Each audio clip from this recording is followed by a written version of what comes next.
భావి తరాల భవిష్యత్తు గర్భిణీల చేతుల్లోనే ఉందన్నారు. గర్భిణీలు తీసుకోబోయే ఆహారం జాగ్రత్తలపైనే పుట్టబోయే పిల్లలు ఆధారపడి ఉంటారని చెప్పారు. ప్రతి మహిళ తప్పనిసరిగా పౌష్టికాహారాన్ని తీసుకోవడంతో పాటు క్రమం తప్పకుండా వైద్య పరీక్షలను చేయించుకోవాలని సూచించారు. మహిళలు ఆర్థిక సాధికారత సాధించేందుకు ప్రయత్నించినప్పుడే కుటుంబంలో విలువ పెరుగుతుందన్నారు దేవరకొండ ఏఎస్పీ మౌనిక. నల్గొండ జిల్లా గుడిపల్లిలో ప్రాథమిక వైద్యారోగ్య కేంద్రంలో అవగాహన సదస్సును నిర్వహించారు. వైద్యారోగ్య శాఖ అధికారులు ముఖ్య అతిథిగా హాజరై పౌష్టికాహార కిట్లను పంపిణీ చేశారు కలెక్టర్ ఇలా త్రిపాఠి.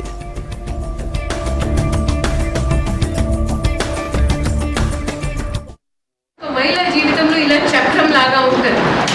పుట్టేటప్పుడు మన అండాశయాలు ఎన్ని అండాలు ఉన్నాయి అప్పుడే నిర్ధారణ అయిపోతారు. సో భావి తరాలు కూడా మీరు తీసుకునే భోజనం మీద డిపెండ్ అయి ఉంటుంది. అందుకే మీ స్కూల్ నుంచి చివరి వరకు పెద్ద వయసు ఉన్నప్పటి వరకు మీ అందరూ బాగా తినాలి.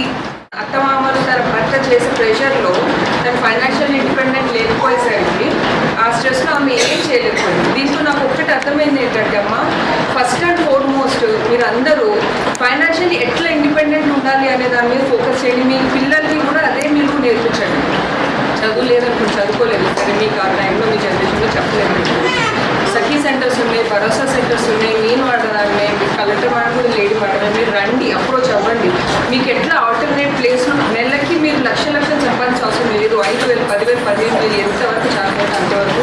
దాంతో మీ లైఫ్, మీ ఫ్యామిలీలో మీకనే ఒక వాల్యూ ఉంటుంది. మీకు చెప్పే మాటకి ఒక వాల్యూ ఉంటుంది. మీకు ఏమన్నా అనాలన్నా ఎదుటి వాటికి భయం ఉంటుంది. నా దగ్గరకు వచ్చే చాలా వరకు ఇప్పుడు 498 కేసెస్ కానివ్వండి, భర్త కొడుతున్నాడు, అత్తమామడు హింస పెడుతున్నాడు, దానంతా రీజన్ ఏంటి? ఇంట్లో ఉండి ఏం ఫ్యామిలీకి కాంట్రిబ్యూషన్ డబ్బుల పరంగా లేకపోతే మీకు వాల్యూ